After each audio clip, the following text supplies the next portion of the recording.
Hello there, Misfits. This is Kate. And this is Kevin. Welcome to Horrorwood.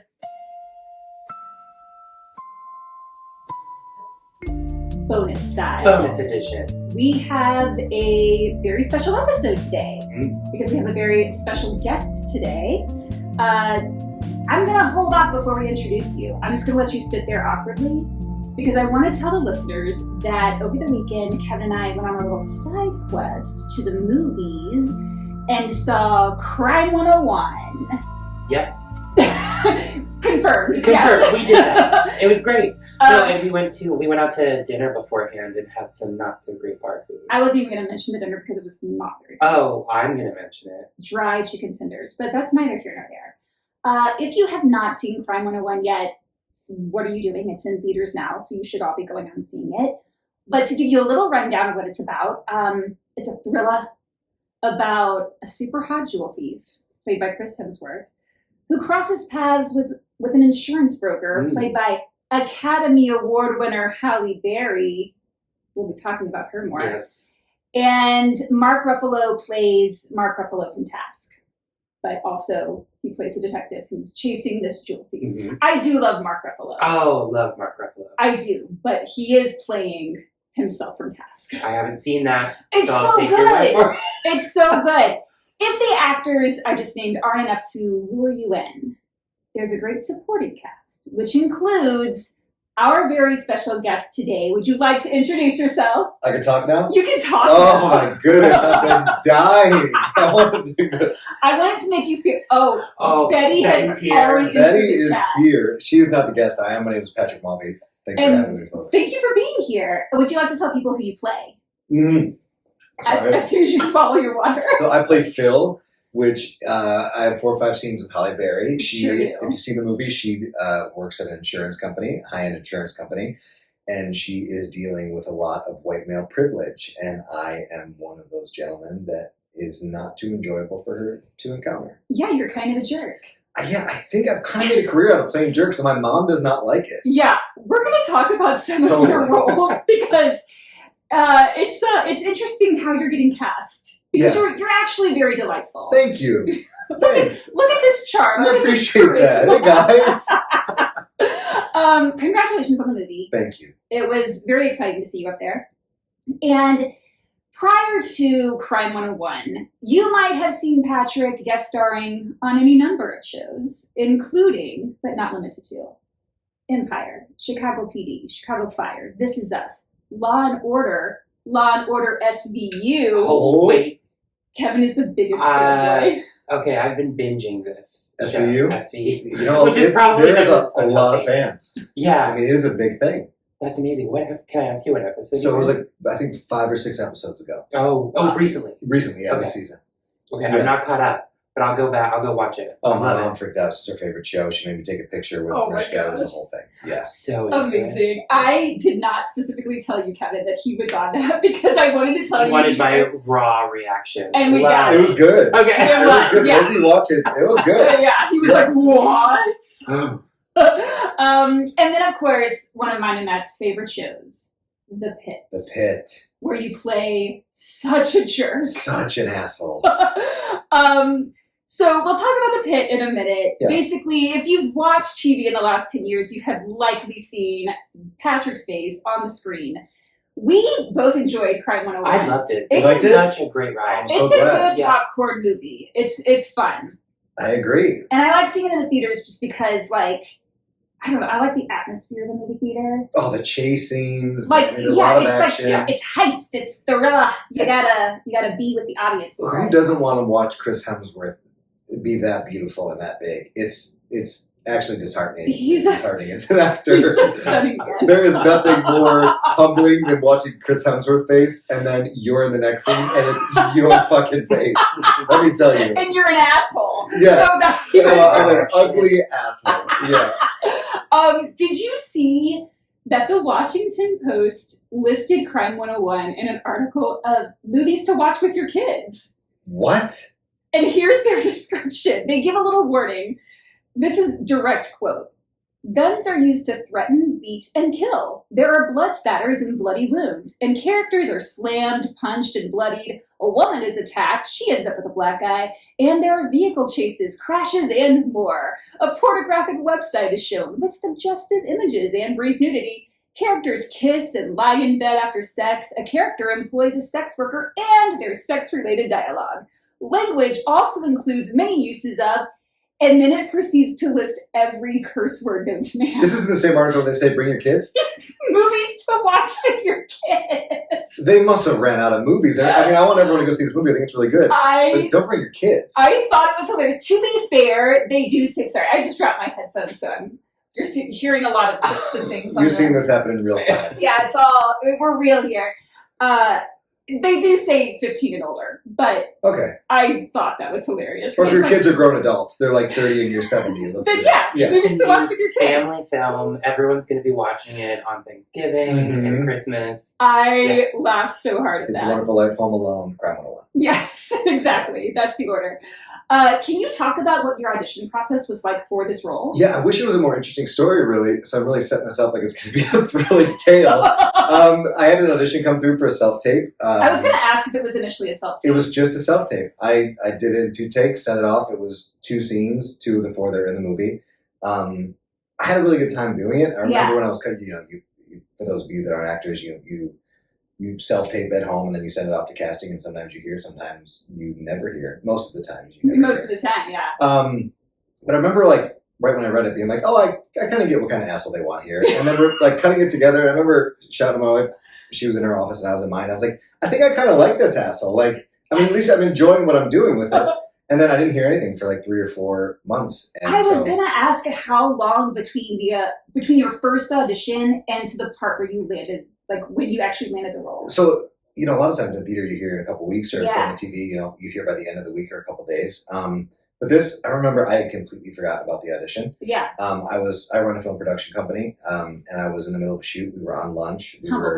Yes, sorry. We were in West Loop having lunch, and all of a sudden my agent texted like, hey, are you still interested? Because you're on the list for this, which means like you're down to the last couple. And I was like, interested. I had to look through it again. I go, I don't even remember this. I'm on the list. I saw Halle Berry, Chris Hemsworth.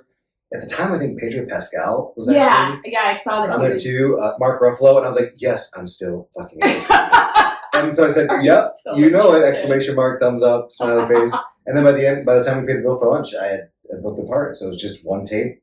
4 months later, and then wait, so there wasn't even a callback? Not even a callback. And Bart Layton, who's the director, there's 3 or 4 parts that he cast just from tape. And I remember him saying when we wrapped, he was like, I was quite anxious because it's a $120 million movie. Yeah. And he's like, I cast some people I had never worked with from tape, and he was like, I'm just really glad this worked out. He was really appreciative to me and the other actors that didn't fuck it up. Who he had cast. Yeah. Good when you don't fuck it up. Yeah, especially when you're acting with Halle Berry. Yeah. It's just a little nerve-wracking. Fuck that up. What was your first encounter with Halle Berry? And raise your mic up just a hair. Yeah, of course. Okay, so, I mean, I've had a good couple years, in the acting world. You know, it ebbs and flows. But at this point, I don't think I had been on set for 8 or 9 months. And so my first scene is going to be with Halle Berry. And I'm just like, okay. God. I don't really geek out about stars. I think there's a handful of people I really would kind of lose my nerve around. Sure. But I was like, this is Halle fucking Berry. Yeah. And, my first scene was just me and her in her office. If you've seen the movie, I pop in and I kind of wind her up a little bit. And I was on set waiting, and I'm just waiting to meet Halle Berry, and then... So wait, was there not even like a table read? There was no table read. I just did the red carpet, and they were like, so... it was actually really funny because, MGM's publicists come out and like they help you work the red carpet, and there's like 40 or 50 photographers that are like vultures. They're all like stocked on each other, and they're like, they're on top of each other, and they're like, Patrick, look here. They're waiting for Chris Hemsworth and Halle Berry, obviously not me. But they have to take pictures of me in the meantime. And so I start to work the red carpet. I have not done a film this big in my career. Yeah. So I'm just like going to go smile. Picked a couple of faces I'm going to try to make to not look stupid. And they're going, Paul, look right here. Paul. No, Paul, over here. And I'm like, they so have my name wrong. So there's like getting images of me, videos of me be like, it's Patrick. But I don't want to ruin the picture. But they asked me the red carpet, to do different interviews. And someone was like, so what did you think when you read the script? I hadn't read the script. I had read 2 scenes, and then I showed up for work. Yeah, I think I think a lot of people listening right now may not realize that when you are in a film, if you're like a supporting character, depending on how many scenes you have, you might not know what the rest of the film is. Like, you're not going to get to read it. So you're just going to have your scenes. Yeah. And you just have to make some choices and hope that they feel right with exactly. the movie. The amount of information you actually get is wild. Yeah, it's not a lot. No, it's actually a little messed up. I think that auditioning for film and TV, when you audition for theater, you go into a room and you're reading with an actor who's a reader, and it's in real time, and you get to be physical and use your voice. Yeah. And then when you're an on-camera actor, you actually have to audition in a way, work in a way in which you'll never have to do if you get the job. Right, exactly. It's like if Aaron Rodgers had to go try out for the Green Bay Packers but throw basketballs instead of football. Yeah. That's actually a terrible analogy. Also, sports are not our strong suit. Okay, so that's not going to make it anyway. No, we're keeping it all in. Okay, so walk me back. Yeah. You're on set. It's your first day. You're waiting for Halle Berry. I'm sitting there eating snacks, trying to keep my cool, and Obviously. the elevator opens, and Halle Berry floats out like an angel. And first off, you can't believe how beautiful she is.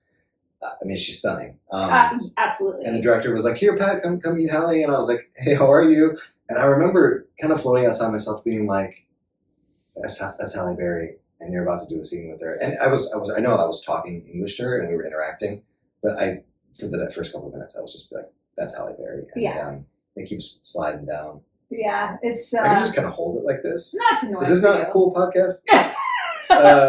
They kind of move it around. Yeah, they kind of move it around. Sure. You took the one jacket off, so it's okay if you have your hand close Thank to you. At first, he was like, "Hey, is it going to make a sound if I am constantly rubbing my jacket?" I'm like, and "No, we nixed the jacket. that's going to make a I think sound." you said if you do that. I'm like, "What did I tell you before you came over? Don't fuck it up." Yeah, don't fuck it up. She actually did say that. It was in the greeting email. Can't wait to have you. Don't fuck it up. Thanks so much for doing this. Yeah, and now my mic's falling, and now I'm worried about fucking it up. Well, I'm the one that fucked up because it took us a good solid hour before anything. I wasn't going to mention that unless I had to. That's nice of you. I just went ahead and admitted it. But so I assume that you went temporary blind when you saw Halle Berry. That's what it felt like. Yeah, it felt like she floated in as a movie star, and I was just there to shake her hand and like say hi and not screw it up. But she literally is the nicest human being. And I'm not just saying that. Like, maybe because she's Halle Berry, she's an Academy Award winner. I was like, let's really see how nice and how great she is. Sure. But there was so many moments. Short story Please about tell. Halle being the nicest. I always say her name wrong. It's Halle. I always say Halle. I gotta stop that. I was going to ask because I was saying It's Halle, Halle. and you said Holly, and I was like, well, you've worked with her, so. Halle like Callie. Okay. Yeah, that's what Reagan keeps telling me to say. That's my wife. So there was another actor that was booked from tape. Her name is Crosby Fitzgerald. Great actor. She's actually has a couple shows coming out now, but this was the first movie she's ever done. Was she Madeline, or who was she? Yes. Oh, okay. Yes, she was Madeline. She was the redheaded actor. Yeah. So she just meets Halle Berry, and she watched a couple of Halle Berry movies the night before, and she's like, oh, okay, I'm just going to say, I saw your movies last night, and you were amazing, da, da, da.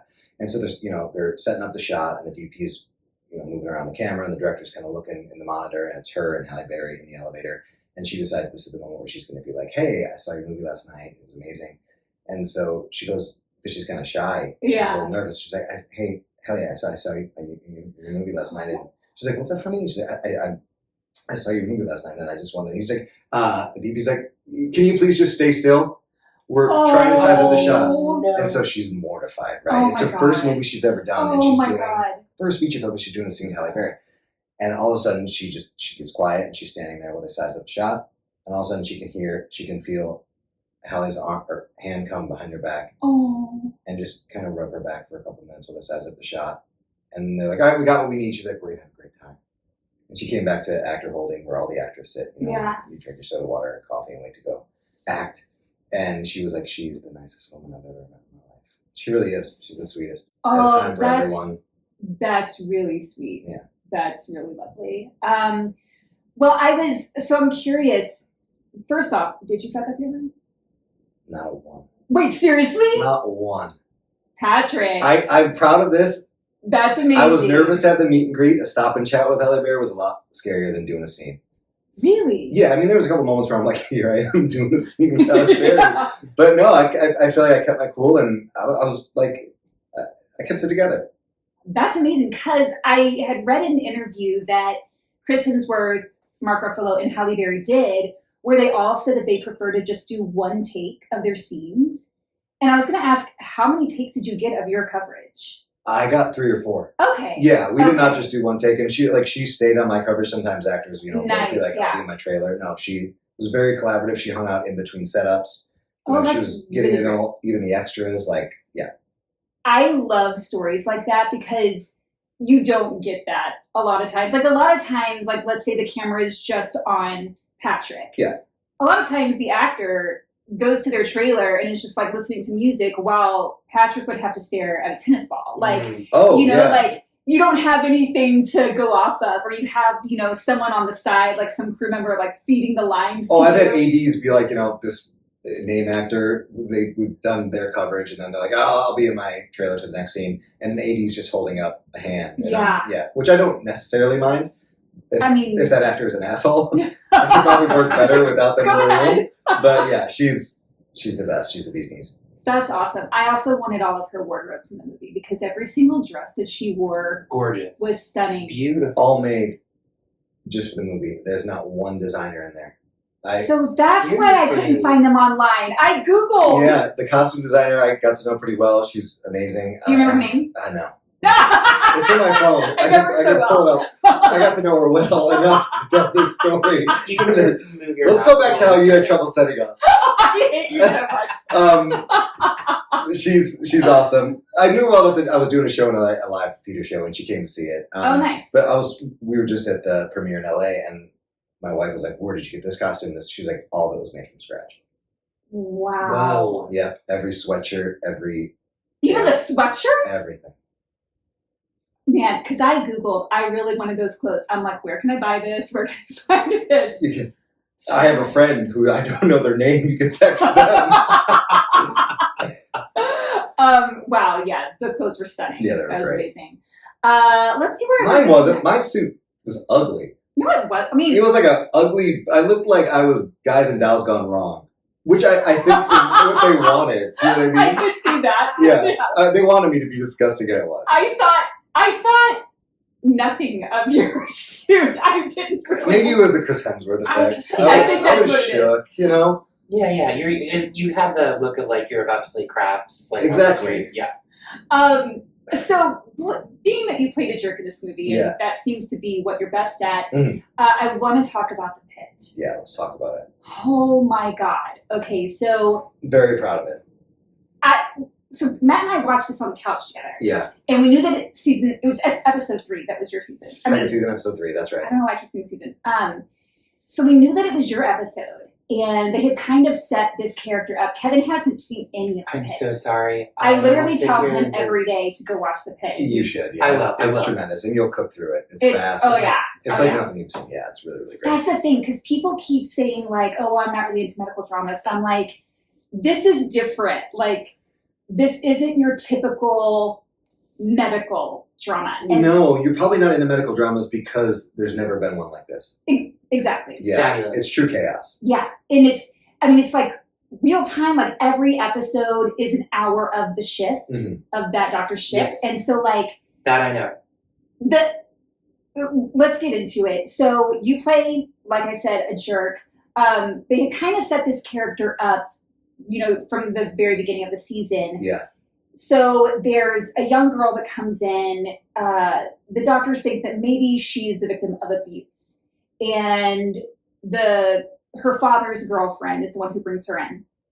And I'm sitting here, I'm like, when is Patrick gonna be on? Like, what's his character gonna be? And Matt just looks at me, he goes, I bet he's the father. Yep. And I was like, oh! And then like literally you come onto the screen and it was wild because we're sitting there watching it and I turned to Matt and I said, he's such an asshole. Mm-hmm. And Matt goes, I know, he's really good. That's funny. And so I've known Patrick for a while. Matt's known Patrick for a long time.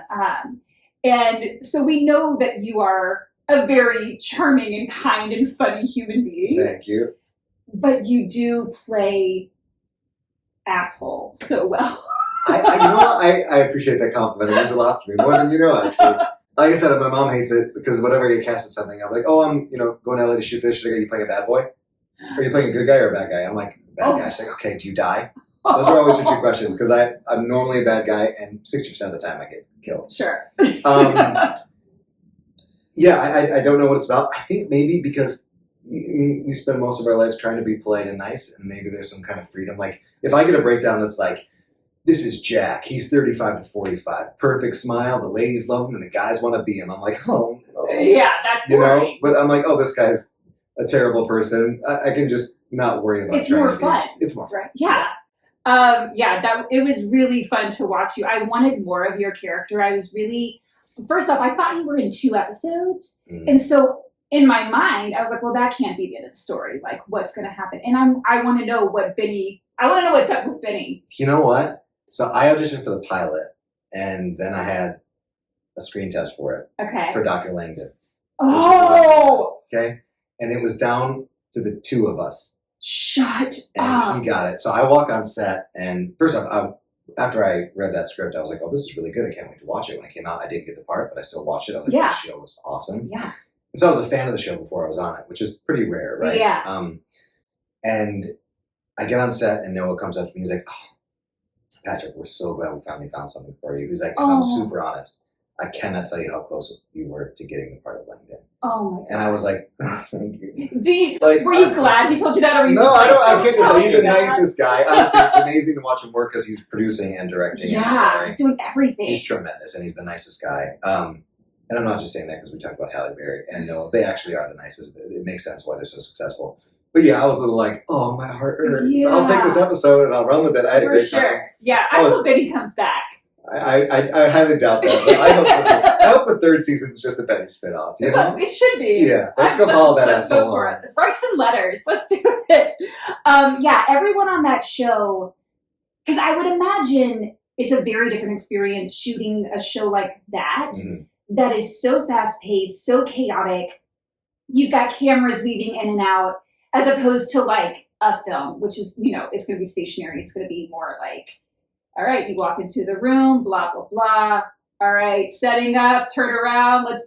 It's like going into a trench because, first off, a lot of times in film and TV, the gaffers have to set lights a certain way. And then when you turn around on the other actor, the other side of the room, it takes 45 minutes to go take a break. But the lights are actually baked into the set. They would have to be, I assume. So, you rehearse. That first scene where I come in is it's like a 9-page scene. We go all over the hospital. I'm screaming at everybody. Security comes in. 12 different cast members come in and out.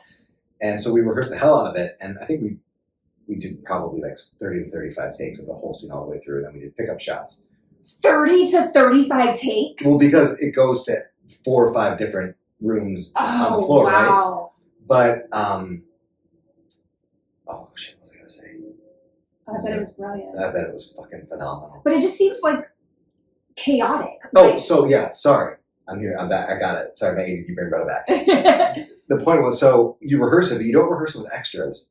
And so once they call action, the amount of extras that flew by my face and other actors compared to what was happening in the rehearsal, there was like 200 people. It was like the most crazy natural choreography I've ever seen. Whoever does the extra choreography on that show deserves an Emmy because they do incredible work.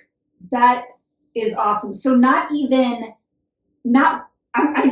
can't fathom that. So not even one rehearsal where you know where people are. None. Which is great because then I'm really reacting. Yeah, then it's like real. Yeah. That's wild. Yeah, it's pretty cool. It's such a fun show to watch because if you know anything about like camera setups or the way sets run, you know how choreographed and complicated and just like to a T that has to be. Did you fuck up any of your lines on it? No.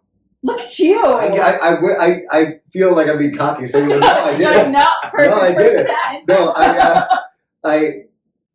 I think what was so cool about that show was that everyone knew something special was happening. Yeah. Right? It was the week that they won the Emmy. Oh, okay. And I've done shows where, it's like the 10th season or 27th season, and the guy holding the boom mic just can't wait for the scene to be over. But every single person has a huge amount of buy-in. It's like the best of the best, and just everyone wants to be right where they are. There's nowhere else they'd rather be. And that's the first time in a TV show where I've ever felt everybody had that kind of buy-in. Yeah, I was going to say that's kind of rare, I think. Super rare. And I'm I not think, surprised it's as good as it is. Do you think that's because like that everyone feels so invested because it is such an ensemble and because it is so chaotic and you do like everyone has to be on? Because if one person fucks up their lines, you don't want to be the person that goes up. No, and also, I mean, when you get lucky enough in this business to all of a sudden, you know, the thing that you're putting your time and energy into the arts is also being appreciated by tens of millions of people and getting awards and nominations. I mean, and you get to do what you love. You never take that for granted, and you can feel that on the set. Like, Noah Wyle has done a lot of television and a lot of film, and he is so present and so invested, and the whole cast is. That's awesome. And Catherine Lanassa, I'm obsessed with her. Oh my God, come on. Okay, so Seinfeld comes on at like 10 o'clock at night, and so that's usually my wind down show. It hasn't aged well, but it's like what I watch like right before bed. And she was on the other night playing some young cop, and I think like Jerry didn't want to admit that he watches Melrose Place or something. And she's like, I can give you a polygraph. And it was just like so fun to watch her. She's been around. Yeah, she has. She's so good. She's so good. And you can tell she's loving this. Yeah. I mean, it seems like it. Yeah. Like, and then the episode that we just watched, I guess it was the recent one that came on this past Thursday. Seinfeld?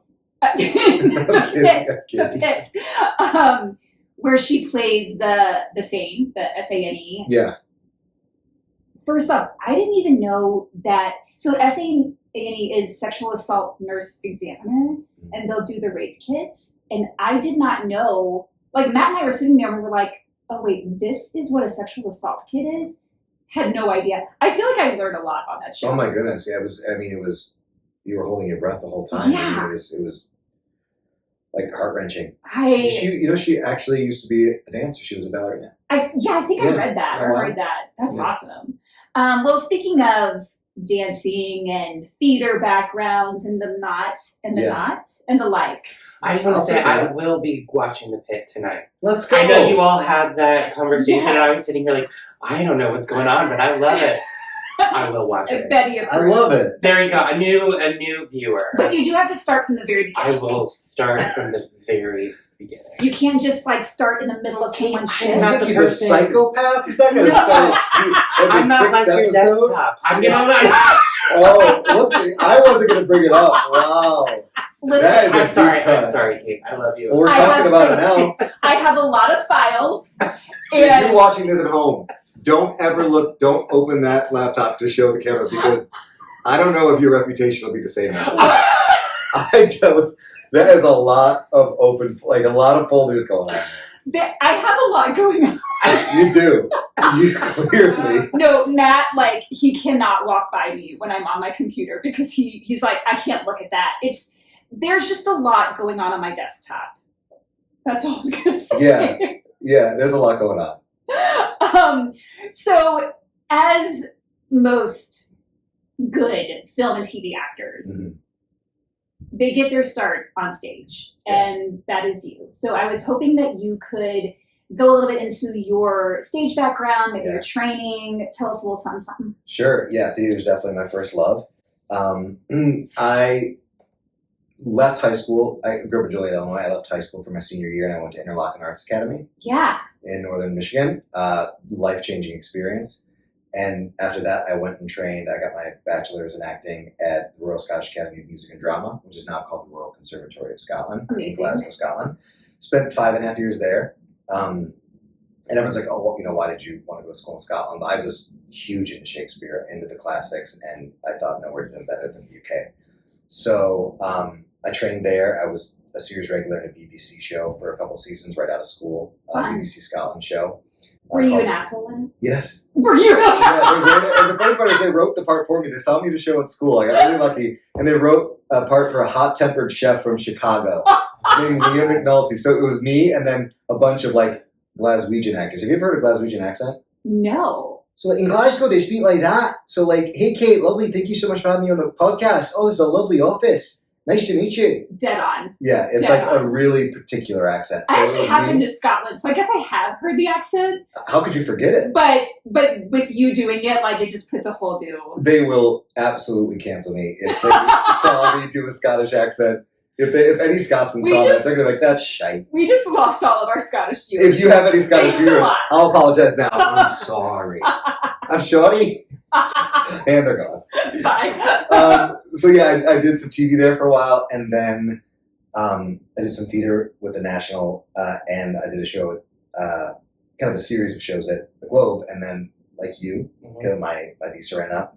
I also was still doing the show with the BBC, and it was my first TV show, so I'm like, I want to know what people are saying about my character and this and that. And I lived in Scotland for almost 5 years at this point, and they speak how I just butcher the accent, and I speak like I do now.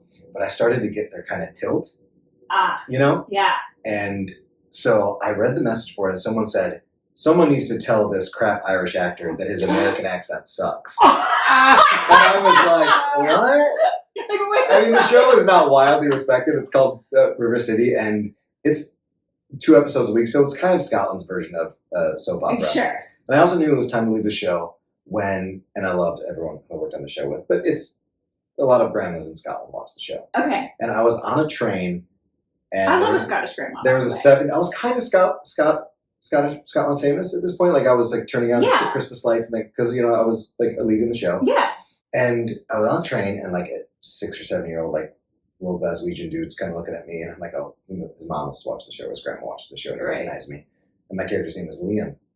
And he goes, hey, mate, are you Liam from River City? And I was like, yeah, I am, buddy. And he's like, your show's shite. And he gives me the finger. I was like, I just had my career fucking doused by a 7-year-old.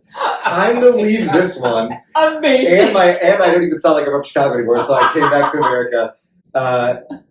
Understudied the Goodman, met my wife there. Then did a show at Timeline Theater where you both worked. Yeah, that's where we met. Oh, that's where you fell in love. Yeah, I love that you're trying to reach that. Not really that It hard. sounds like Tara Lipinski and Johnny Ware, their relationship. Yeah, did a show at Timeline, and then I got picked up to do my first equity show, which was the first national tour that opened in Chicago of Billy Elliot the Musical. And where you play a hothead? I play his asshole older brother, Tony. Yeah. So I did that in Chicago for a year. I did it in Toronto for 6 months, and then they brought me to the Broadway show for the last year. And how long were you on Broadway? 9 months. 9 months. Yeah. Now, I seem to recall a story that you told Matt and I a while ago over pizza. So there was a woman in the cast of Billy Elliot. Her name was Cindy, and she was a wild hippie. This is maybe 60, 65 years old, and she was a hoot. But this is when alkaline water just became a thing. Okay. And so, do you remember when alkaline water became a thing and people were buying these things for the faucet? Where like the little like strips? Yeah, no, it was like a little device you would put on your sink, and then you could choose how heavy or how intense you wanted the alkaline to be. And everyone was saying, cancer can't grow in an alkaline environment. This is really good for you. It hydrates you. We're all doing 8 shows a week. I was like, sign me up. For $20, she would bring you the right kind of water and then up the alkaline as time went on. And so it's a 2-show Saturday. Me and my wife go for some brunch here on the north side of the place. Rest in peace, bacon and eggs. Bacon and eggs! Oh my god! So good, right? You just hit me in my feels. I know. Love that. Okay, so they had a drink that it was my happy drink. It was a peach tea lavender latte or peach lavender tea latte. Ooh. So good. The chilaquiles there, so good. I've had the chilaquiles. Oh my god. This story is sponsored by the chilaquiles. Bacon and eggs, we miss you. We miss you. Come back. Oh. So my wife drops me off the train. I'm getting the train downtown to do 2-show day, and I go to fart on the train platform, and poop comes out. I had the chilaquiles. And so I'm like, oh shit, literally. So I leave the train platform. I go to Potbelly's, clean up the mess, and go to the theater. I need to go right to the bathroom. The flight call is at 45 minutes before the show. So everyone's looking for me. I'm having a time in the bathroom. And my friend Jim comes in, and he's washing his hands. He's like, honey, don't you need to get up for fight call? I was like, I know, I'm having a bit of... He's like, what's wrong? I'm like, I shat my pants on the train, and I'm just going through it right now. Tell him I'll be up when I'm ready. He's like, oh, okay. Oh, I'm sorry, darling. I was like, okay. And so I finish in the bathroom, and I go upstairs to fight call. And we have to do a fight call between me, the guy who's playing the dad, and the kid who plays Billy.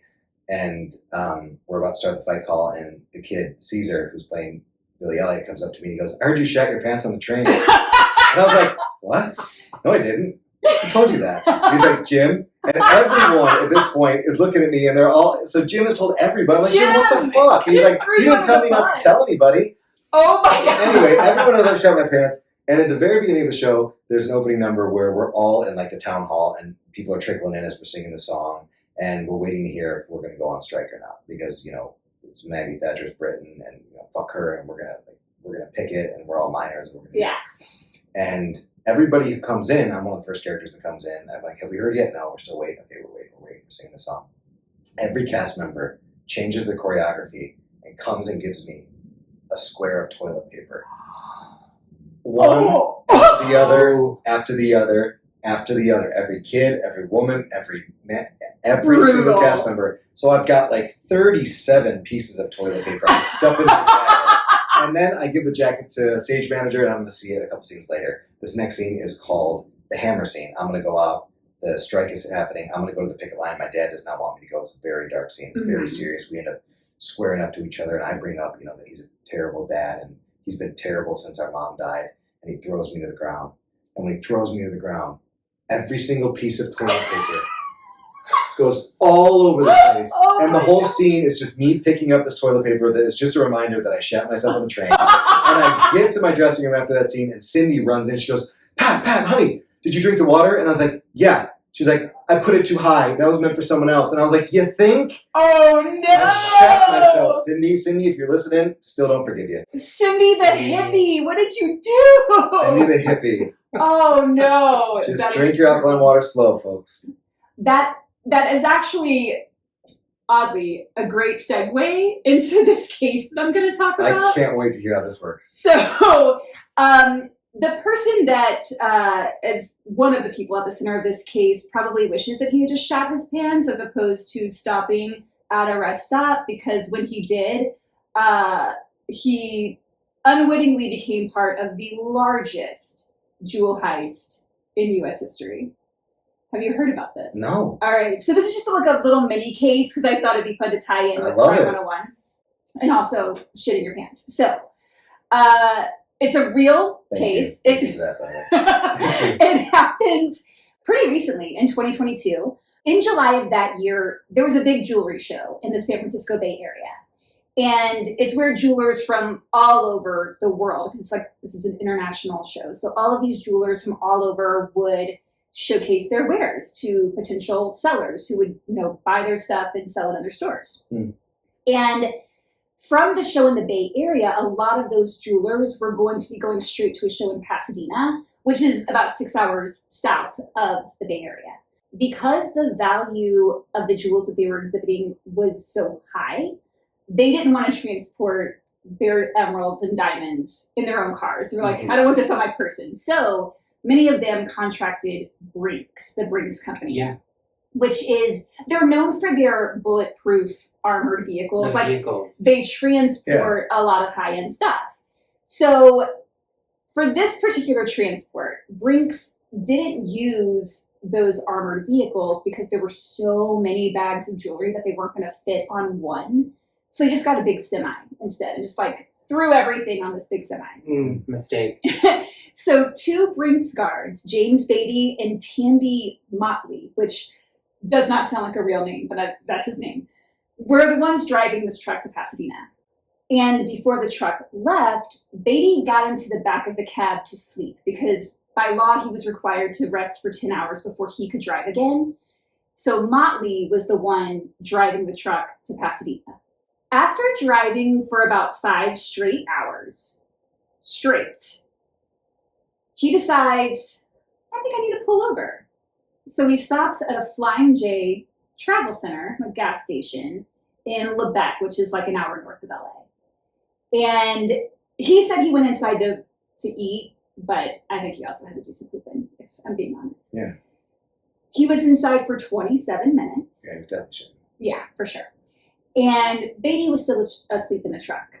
During that 27 minutes, a group of criminals removed the plastic seal and cut the single padlock, which were the only two things securing the trailer of that semi. So they removed these things. No one was actually guarding the truck, which was carrying more than $100 million worth of jewels. When Motley came back outside, he saw that the plastic seal was broken and lying on the ground and that the padlock had been cut, but said, other than that, there was nothing unusual. Sure. It's just like, those security mechanisms are out of place, but that seems That's fine. fine. So he wakes up Beatty, who is still sleeping. I'm sure he was. I didn't mean to put that in air quotes, but it is suspicious. Sleeping. He was sleeping. Sleeping. And he's like, hey, I think we should check out the trailer. So they go and open it, and they counted 24 bags of jewels missing, which totaled more than $100 million. And each of these bags was 70 to 100 pounds. So that takes some work. Yeah. And it wasn't even like the bags that are right there as you open the door. They climbed onto the truck, leapfrogged over a bunch of bags, and took the ones that were at the very end, which just so happened to be the highest The value. most valuable. Yeah. But Beatty had been asleep through it all, apparently. That's crazy. You'd think you'd hear like giant bags of jewels. And, being like- moved And this all across. happened in the 27 minutes when the guy was in the toilet? Yeah. Oh, that's an expensive shit. Yeah. Very. Big old poop. So the two of them, they... That's the one you put in air quotes. Big old poop. Big old poop. The two of them, they contact the authorities. They call Brinks. They're like, hey, people just stole like a shit ton of stuff from the truck. And when the police arrived, they gave conflicting statements, which, ruh-roh. So Motley said that they left the Bay Area at midnight, but he got into the gas station at 2 o'clock in the morning, which means, so that's 5 hours, which means he was going like 150 miles per hour Yeah. straight. Yeah. So not easy to do. Not happening. And then he was like, you know what? Wait, I think actually we left at 8:25 p.m. Yeah, that sounds right. Which would track. That would make more sense. Sure. But I don't know where he came up with midnight. Beatty said that he got into the sleeper of the cab around 3:30 in the afternoon. The truck pulled into the gas station at like 2 a.m. Motley comes out at 2:30. So that's 11 hours of sleeping, which how are you sleeping for 11 hours? B, that's more than the required 10. Listen, don't judge how long someone can sleep. What's the longest you've ever slept? Probably 11. Okay, so Yeah. you took offense to that. You got to watch that. I know, You I know. The length of sleep. It's a personal stuff. It's totally I think personal. that's fine. Thank you. It's not that it's not fine, but when It's you're full of shit. a security guard, Not good. No, that's bad. That's why you That- wanted to work I'm not- security. yeah, You wanted no. to. I know that was your I first did. love. Yeah, Yeah. I actually went to school for that. that's one of the Before I reasons did you're either. not. Yeah. Security guard. And then Motley was like, yeah, I guess I could have woken him up to, guard the truck. You That think? is our actual job. But neither of them had been charged with anything. I will say, they have not been found guilty of anything. But it's a little It's weird. interesting. I was going That to sucks. ask you, it sounds to me like one of them might have, because he's in the toilet for 30 minutes exactly while this truck gets robbed. It's weird because that's a lot of bags to take out for one. They also parked, Motley, I should say parked because he was the one driving, in a dark corner of the gas station where Come on. no security cameras They're were pointed. they're at it. Something's up. I mean, Did We're they ever not- find? Did they find so out? they arrested 7 guys. They were arresting everybody. Yeah, but not the drivers. Although there is speculation that it's an inside job because how do you know where that truck is going? How do you know how long that person's going to be inside the gas station? Yeah. They were followed most likely. It's just what Followed from the Bay Area, though? yes. So that's what's weird. It's okay, so you follow them for 5 hours, but these guys who were arrested, they were career criminals. They had done some other stuff. So I could see, like, knowing they knew how much value those bags had. But how do they know to go to the ones in the back, not the ones in the front? That are the most valuable. And also, did they get laxatives to Motley? Or sleeping pills?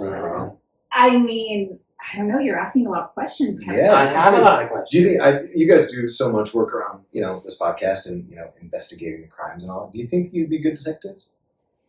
I think I'm a great armchair detective. Well, we have Hunt a Killer that we've always tried. What? It's this subscription. Is it a subscription service or? It is. Ours is like a one and done one-time because it was thing. like a Black Friday special. Yeah, so they send you a case and they send you evidence, and it's all in this box. Fun. And you open it up like one envelope at a time, and you have to go through everything. Have you done it together? We've tried. We started the first box, and then we got busy, and then a year went by. See, this is why you're going to be good detectives. I See, mean, that's- what if the cast, if the case went on longer than a year, you're like, no, I'm dude. busy. We tried to do it like after recording a whole day, and so then we're just looking at the evidence and then looking at each other And like. we're like, should we just do this next weekend instead? So yeah, we do need to get back into that. Me too. But in reality, I mean, no, I would be a terrible detective. Like, who am I kidding? That's why I'm not one. But I think I'm really good at finding things online. Like finding articles and finding like, oh, that person changed their name. If you have any trail out there that's online, you're going to find it. I will find it. That's a skill. That's dangerous Yeah, stuff right I there. like my research. I Mhm. really do. I don't know. After watching like 6 seasons of SVU like in a row in You the really- last 3 you are months, into it. I don't know. You I think think- you're... I don't know. I think I could do it. I like that that's your training. Well, I watched Six those seasons of SVU. Hey, listen. It's not bad. It's not bad training. Like, we all get our start somewhere. Yeah. Do you want to know how the cops found these 7 to arrest? I Yes. need to know, yes. So this is wild. So they all had burner phones to communicate during this heist. One of them, the day before the heist, was a witness to a car accident. So when the police came, he gave a statement and he gave the cops the number to his burner phone. What a fool. So when they pinged all the towers, because it's clear what route this truck took, it's all down the 5. When they pinged the towers, they were like, well, we've got that number right here. That guy just gave it to us yesterday. Oh, what an idiot. I think I'd do something stupid like that. I feel like when we were asking, like, how would we do the perfect crime? Yeah, we were I talking feel- about that before this. I was gonna say, I'm not sure if that was on the recording, but like, I feel like I probably would think that I had crossed every T and dotted every I, but it's gonna be some stupid piece of shit that gets me, like a wrapper, a piece of gum that I had. Or Totally. An I- empty can of Local Mocha Latte.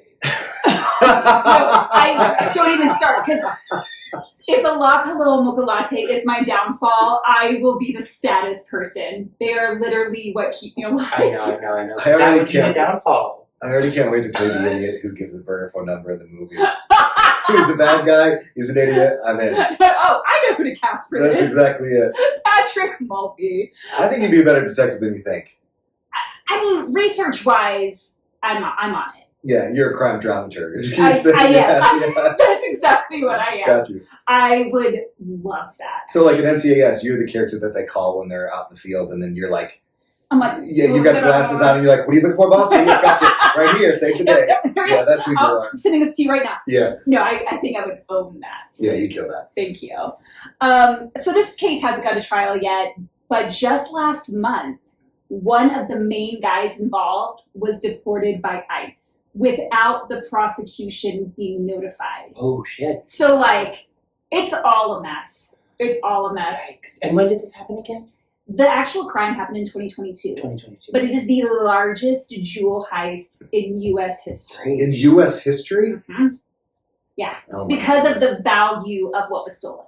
Do you know what, when it comes to criminals, how I know I just couldn't pull it off, is how do you go to sleep after that? You know, you've stolen, what, hundreds of millions of dollars. You know someone's looking for it. Like you said, I know there'd be one aspect of it that I just forgot to cover my tracks. I mean, I have a hard time sleeping, and I'm an actor for a living. Like, if I was a Yeah. criminal, I would just never sleep. 2 of the guys stored the jewels in their homes. Oh So my when goodness. police got search warrants, they're like, oh, here's some stuff right here. It wasn't everything. Like, they haven't recovered everything. But, like, I feel like I would at least know not to store the jewels in my Yeah, let's home. put these somewhere else. I don't know. I'd probably wear the like. They'd come over and I'd have like all these necklaces. You and, fall like, asleep stuff, and for I'd be like, 11 hours. With all the just- jewels on. Oh, this motherfucker! Look at him. So sound. Oh, what? Have you had any brush with crime? Oh my goodness! Of course I have. Oh, do tell. I mean, I don't Did know. you commit a crime? I'm sure I have. Yeah, I'm sure I have. Maybe that's why I don't sleep well. I think an interesting brush with the law that I could talk about is so I grew up epileptic. I had benign Orlandic epilepsy from the time I was in 4th grade till I was 21. So when I was in college in Scotland, I couldn't drink, and all of my friends, it's a huge drinking culture in Scotland. So I was sober for my first 2 years. In my 3rd year, I got tested. I got an EEG, and my neurologist of 20 years was like, "You're good. Okay. You can have a drink." Uh-oh. So I go to college, and I'm like, it's Monday night. I'm like, okay, guys, we're getting fucked up. Where are we going? So we go to every bar on Sucky Hall Street in Glasgow. We go because it's pound drinks on Monday night. So I tried it all. I tried the red wine and white wine, the shots, the lager, the sours. Tell me again how long it had been before you'd had a drink prior to that? I had never drank. So I you had went never hard. drank. Okay. I went hard. I'm at the point where I'm like getting one eye focused. I'm starting to feel it, right? Oh, shit. And so the bar closes. We're all fucked up. And I'm like, shit, guys, like, what do we do now? And my buddy Andy goes, I'll tell you what we do, mate. We're going to moon the noodle bar. And I was like, what? What? And there was like a noodle bar next door where you would go and get food. And he's like, we're going to moon the noodle bar, mate. I was like, okay. So we go and we pull down our pants and we put our ass against the storefront of this noodle bar. And 3 dudes are eating and they look to the right and they see our asses and they don't talk or say anything. They drop their fork and knife. 3 of them stand up. They come outside. 1 pulls a knife and puts it to my neck. Oh, And I was fuck! like, oh shit, I'm so sorry. I'm just drinking. I'm epileptic. I have never had a drink in the first That time. And escalated everyone's like, okay, so okay. fast. And so the one guy's got a knife to my neck, and the other 2 were kind of like squaring up to my other friends. And my girlfriend at the time was Liverpudlian. And Say that again. I like that word. Liverpudlian? I love it. So she's Liverpudlians have a very specific accent. So she was always like, all right, lads. He's a Yankee. He's just drunk. Like, it's his first time drinking. Just step off, lads. So she goes to the guy with the knife and she's like, step off, lads. And he hits her in the chest. She falls down. All shit breaks loose. And all of a sudden, cops got me by the arm. And the cops got this guy by the arm. And he puts us both in the back of the cop car in Glasgow. It's like, 12 o'clock on a Monday. And I'm like, I'm so sorry. I am drunk, and I did put my booty against the noodle bar, but I was just messing around. I'm epileptic. This is my first time drinking. I go to college here. And the guy's like, shut up. And then he talks to the other guy, and the other guy won't talk. And he's like, all right. He looks at me, he's like, get out of here. And so we still party. We keep partying. And You still party my after girlfriend that? at the time, she started to feel a little pain in her chest. Oh, my God. So I remember we stole another crime. We stole a shopping cart from the grocery store, and I wheeled her home. And so we wake up the next morning, and she can't get up, and they broke her collarbone. So we're doing a police report and everything, and it turns out the people that I mooned were triads Oh, my God. in Glasgow, and there had been many reports of that for months leading up, and they were like, "Don't ever go back there." And I was like, "Heard, chef." Holy shit. And that's when I realized drinking and booties can get you in trouble. Drinking and booties will always get you in It got me in trouble the first story. Yeah. Oh my God. That is, I really did not expect you to have The knife. I know, I saw your face. I didn't expect any of that actually. Yeah. Wow. I saw a carjacking by knife when I lived in LA. Really? Yeah. Say more. I lived on, I think it's called Bloomfield. It was like Coldwater Canyon and Bloomfield, I think it was. Mhm. And I'm a block from my apartment. And I just was on my way home from work or somewhere and stopped to get gas. And so I'm at the gas station. And there's a guy, like an older guy, well, older to me at that time, but he's probably like my age now. But he was like, 40s, 50s. He's pumping gas at his truck behind me. And so I'm like doing my thing. I'm at the pump and, and then I hear this guy screaming and he's in the next like one over. So you have the whatever they are where the gas comes out in between us. Yeah. And I just hear the guy going, he's got a knife. He's got a knife. And it happened so fast that I like turned and I look at the guy behind me and I was like, oh my God, what the fuck?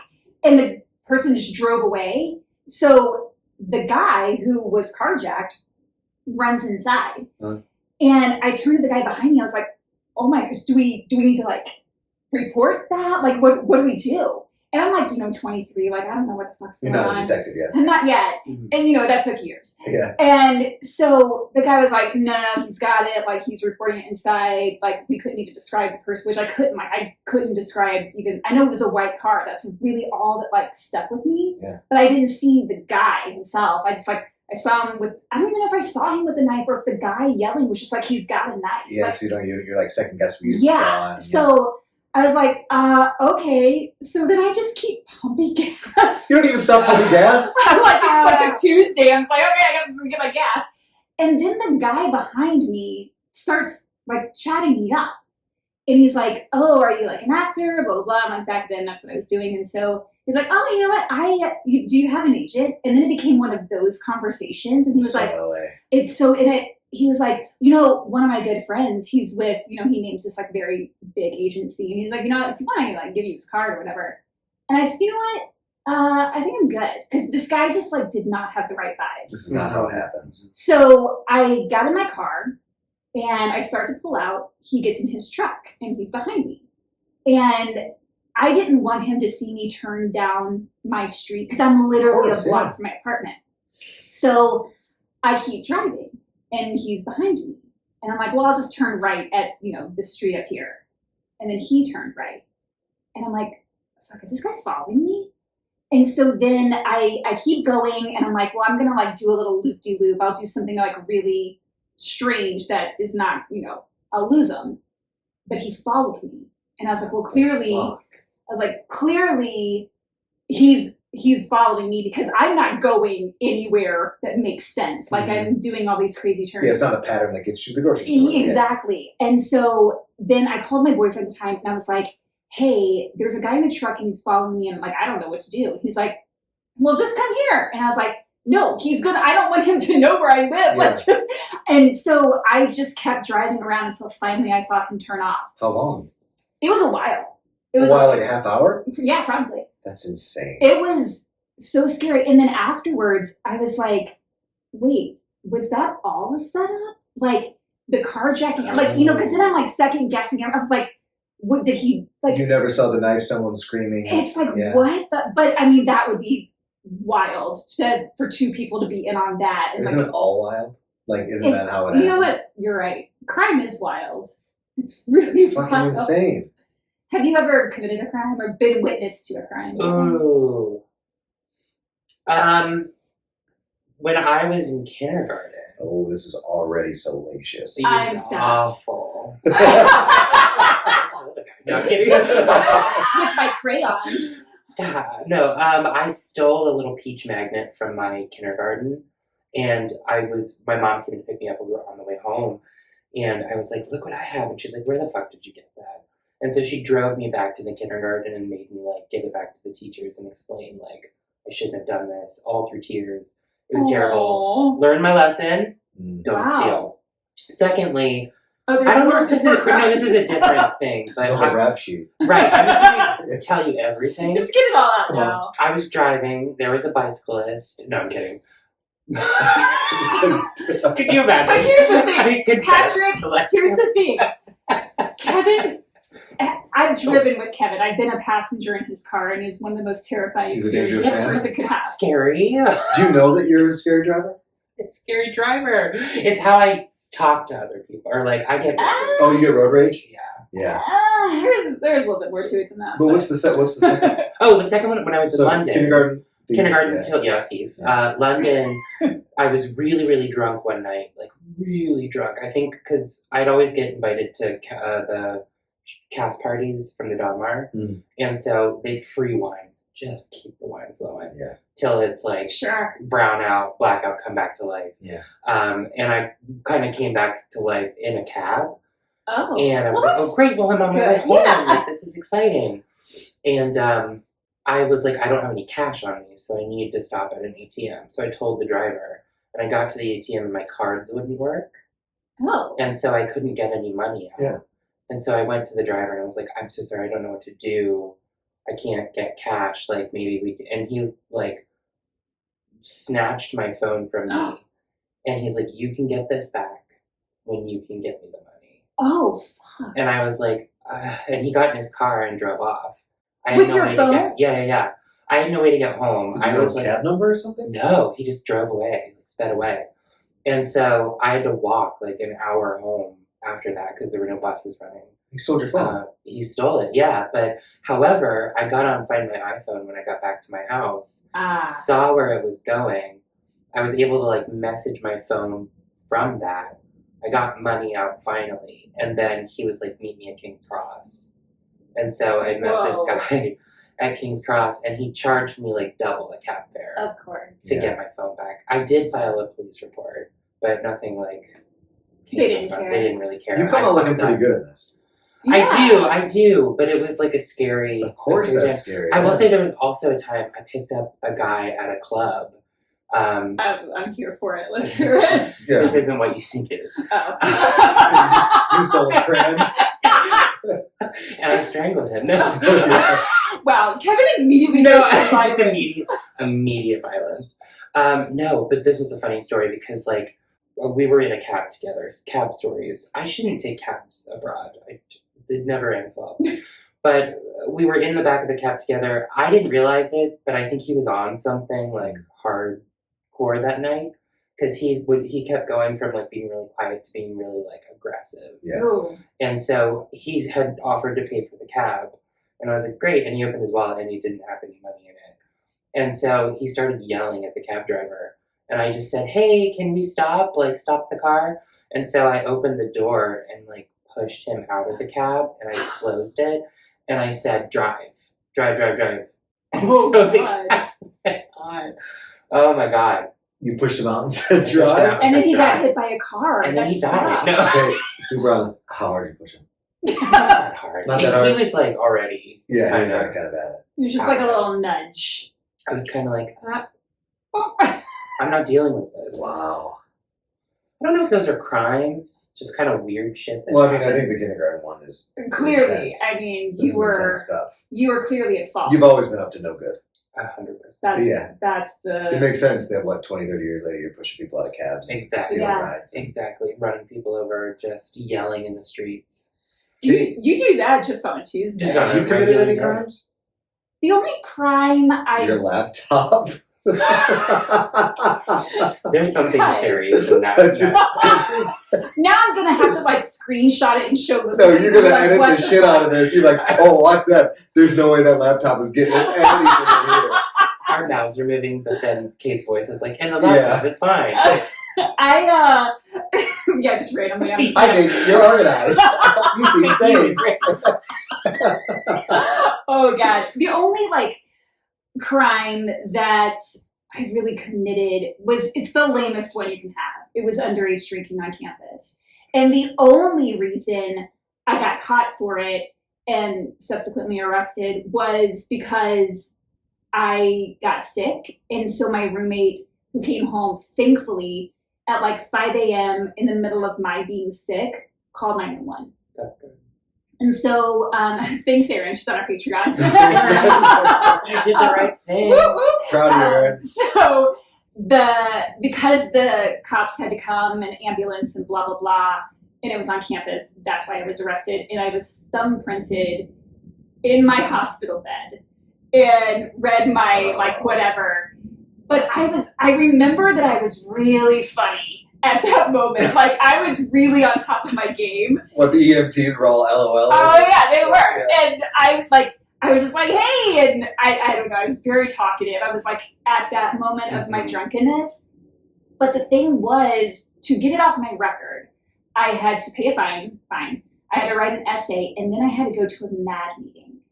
And So what's that? Mothers Against Drunk Driving. Oh.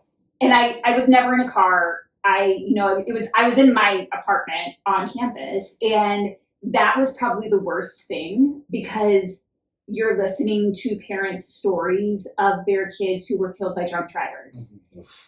And I just remember I was just like, oh my God. And yeah, that was rough. And then telling my mom, like having to call her and be like, hey, FYI, I was in the hospital, totally fine, but I was arrested as well. And my mom's just like, but I what? was making some killer jokes. I this one had bit those about the stomach pump part was so good. I thankfully did not have to get my stomach Oh, okay. I pumped. thought that's what they call it. No, they gave me some like pills or whatever, and I was supposed to like do whatever I needed to do. But That's good. yeah, You could have gotten away with this. If you that got sick, you would have gotten away with that's crime. the thing. You have to stop right before you get sick. It goes along to what you said earlier, is you just didn't fully cover your bases. Exactly. Yeah. We're bringing it full circle. Yeah. I would love to hear your like ambulance type 5 of like. Me too. Another time. Oh man, it's very funny. We have a little game we want to play with you. Okay, I'm excited. This is it's a lightning round. So it happens fast, and then I gotta come up with a good answer. It's all about you. No pressure. It's all about me? Yeah, it's just questions for you. About me? You'll get it. Okay. It's not horrible. You got them too? Is this the paper? Yeah. I wrote some. Yes. I wrote some out. Kevin's gonna ask you too. All right. Okay. So I'll start.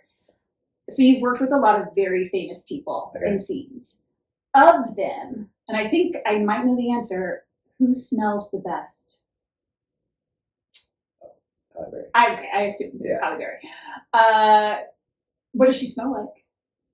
The ocean, maybe. I don't know, like fresh air. Oh, okay. Yeah, just like it's not intrusive or anything. I remember when I hugged her in the scene, I was like, "Oh, she smells really good." Okay, I like it. I assume that she smelled delicious. Oh, 100%. Oh, my question. Sorry, I was gonna like. You were like, yes, this lightning Yeah. round is long. Who were you most intimidated by? Oh, Halle Berry. Halle Berry. Yeah. Okay. Yeah, Gary Sinise. I did an episode of CSI, the last episode of CSI New York, and Gary Sinise. It was like one of my first episodes of TV, and I had a big scene with him. So I was a little intimidated at that moment, but it was okay. I did background on a show. I don't even remember what it was now. And my whole thing was I was supposed to walk with Gary Sinise and like walk down the hallway and pretend that we were talking. And I remember I was like, oh my God, I'm sitting next to Gary Sinise. Like, this is amazing. And we do a rehearsal. And then the like 80s niece or whatever was on set that day and switched me out. And was like, actually my niece is going to do this. And I was like, okay. Oh, no. I had to do a scene for him where my character eventually goes, look, hey, Lieutenant, I respect you. I got respect for you, but fuck you. Okay? That's my line to him. And we call cut. He goes and says something to the director. The director comes over to me. She goes, hey, so Gary, it's the last episode of the show ever. And he's not loving how much, how disrespectful you're saying, fuck you. Oh. So can you just soften that a bit? I'm like, he wants me to say fuck you nice? She's like, yeah. He's one on the call sheet. So yeah. I was like, okay. Okay. So fuck you? Fuck you? Yeah. This fuck you would like blow. Yeah. Like Kisses. That's when you bring the quotes in. Fuck you? Yeah. Fuck you. I already know the answer to this too, I think. What? Who is the nicest? Yeah, you got it again. Halle Berry. Yeah. Kevin, which actor would you most like to work with right now? that you haven't already. Did I have it already? Mhm. It's so bog standard, but I would love to do a scene with Leonardo DiCaprio. Really? Yeah, I've been a huge fan of his for so long. From like Gilbert Grape. I just think he's tremendous. Yeah, He's an incredible actor, for yeah, sure. he really is something, yeah. All right. What's been your favorite role to play? Can be TV, film, whatever. Favorite role? On film, it was the role in the pit. It was just fun to be able to really to get into it. Do some shouting, do some screaming, but also do some like fun turns at the end where I didn't do everything you thought. And then I'll always be super proud of the work I did with Billy Elliot. But I did a part, court leader called Augie March at a play called The Adventures of Augie March, and that was a beast. So I was really proud of my work in that. But, Nice. Yeah. All right, last question. If you could swap Lives. I thought that said wives. Or... Sorry, my handwriting is No. off. Go on. You can swap lives with the character. Yeah. Like, This just took a turn. Wow, Marika, don't listen to no, this. sorry. No, if you could swap lives with the character you played, who would it be? Oh my goodness, I have no idea. Oh, yeah. In the original Law and Order, I played a kind of silly part where he was the owner of a high-end furniture store. We were filming in New York, and I remember like sitting in the furniture and be like, the owner was there. I was like, so how much is like this chair? He's like, well, that's like $250,000. I was like, what? Huh? I was like, how much is that table? He was like, $225. Like the furniture was so expensive that I didn't really like the character that I played, but I want his money. Yeah. Yeah. That tracks. That makes sense. Yeah. Just want to be rich. Yeah, exactly. Don't we all?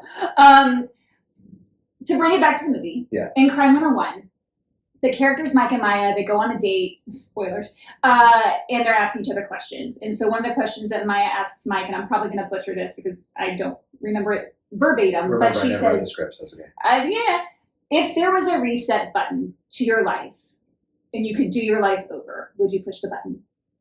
I get to do it all again. Mm-hmm. Or just do it over. If you want to change something. I love life. And I would love to do mine again. Even the hard parts where you learn, I don't think I would change very much. I mean, of course, there's things, I don't want to live in regret. So yeah, but if I could do it again and then come back here and I've just done it twice, sure. Do the exact same thing? I mean, hell, I probably wouldn't put my ass against the I did not live a perfect life. I've done some stupid shit. So I'm sure there'd be some amendments. I definitely get the pen out for some, I'd do a reset. Yeah. I like that. But I don't want to do a reset and like not have what I've had. Yeah. I'm grateful for my friends and family and the things I've gotten to do. That is a lovely way to end this. Is that a cheesy kind of crappy? What would you guys? Honest answer. If I could do it, you know what? That's tough. Cut to 5 hours later, you're like, I did this step. I have a lot of regrets. No, I like where I am. I like the things that I've learned along the way. There are things, knowing what I know now, that if I could go back and do it differently, I'd probably do it differently. Isn't that the thing about life is when you get older, you figure it all. At least you get closer to figuring it all out. If you wish you had that information with the energy of a young person, Yeah. you're like, that'd be a dangerous combination. Man. I'd have 4 Academy Awards by now if I got rid of the 15 years of bad acting on camera. What about you? I would not. I think I'm good where I am. If I couldn't, there are circumstances I couldn't control when I was younger, and I would not want to live through them again. Having gone through, I don't need to break this down, but having gone through a lot of therapy to get over that, and having a way to look back on it that makes more sense now. I don't want to live it. I don't want to live it again. You don't have to live You'd again. be Yeah. so proud of what you've gone through. Yeah. What you've learned. Yeah. And I That's just want to move forward. I don't want to go back. Yeah. No, that's. I love that. I love that. Can I ask you guys a question? Yeah. So you guys are so aware of all the crimes that have ever been. All the crimes ever. What is the one that you just find so romantic? May not be the word, but you just find so crazy or so interesting that you can't get enough information about? Well, that is an that's a excellent big question. Well, there's one case that we covered early on. Oh, I might have been before your time here, Kevin, but it's a case that I feel like with the right resources, I could solve. It's still unsolved. It's the disappearance of Joe Pickler. He was an 18-year-old kid. He was an actor. He was in, I want to say it was Varsity Blues, or maybe, I think he was the younger brother in Varsity Blues, and he was in one of the Beethoven movies. But at 18, he was invited over to a friend's house, and then after they hung out that night, he was never seen or heard from again. And in my research, talking about people that have changed names, I found a little bit of that. And I just feel like He's there? I mean, I don't think not that he was the one that changed his name. Right. I don't think he's alive anymore, sadly. Right. But I feel like there are people who could be contacted who know things. It's a case that I think about a lot because Do you have an idea? Yeah. Can you say it? No. That's cool. Just that you have an idea. And it's real enough that you can't say it on this podcast. Oh yeah. Can't get sued. No.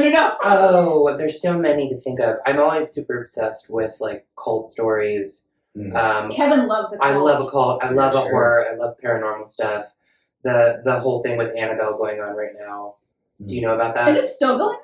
What? I think she's back in her case in No. Connecticut. I don't. But I actually did a like. I might know, Right. but also I may not. She's a haunted doll from the Warrens collection. Didn't And someone just buy her Hollywood. house? Yeah. Who was it? Oh my The god. comic Matt Rife. Yes, Matt Matt Rife. Rife. House. Yeah. So he's got the museum in there. I don't know. She's been going around causing a whole shit ton of havoc.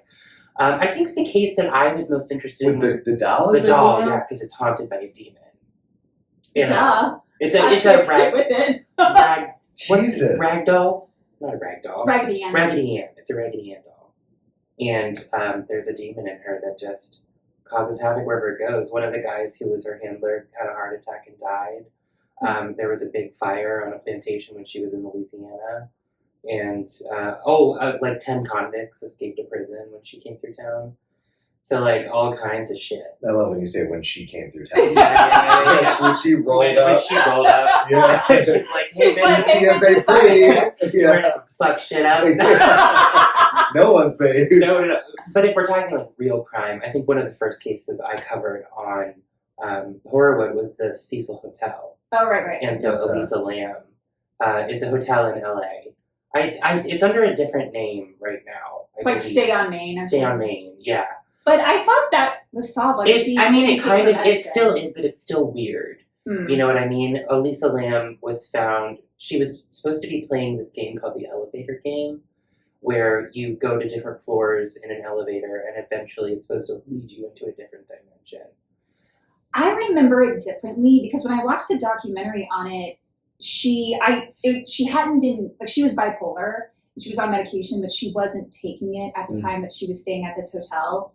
And she had been having, like, her roommates or whoever that was rooming with her complained about her because she was acting erratic and strange and weird. Yeah, because she wasn't on her medication. Right. Well, and 100%. And that's 100% what happened. And so, like, I remember it that she got on the elevator and, like, the footage makes it look like she's talking to someone, but she's not. It's just like she's having an episode. Oh. And then when she's found, she's in a water tank on the roof and she had drowned in that water tank. So she had crawled in there probably because of her mental illness and not being medicated.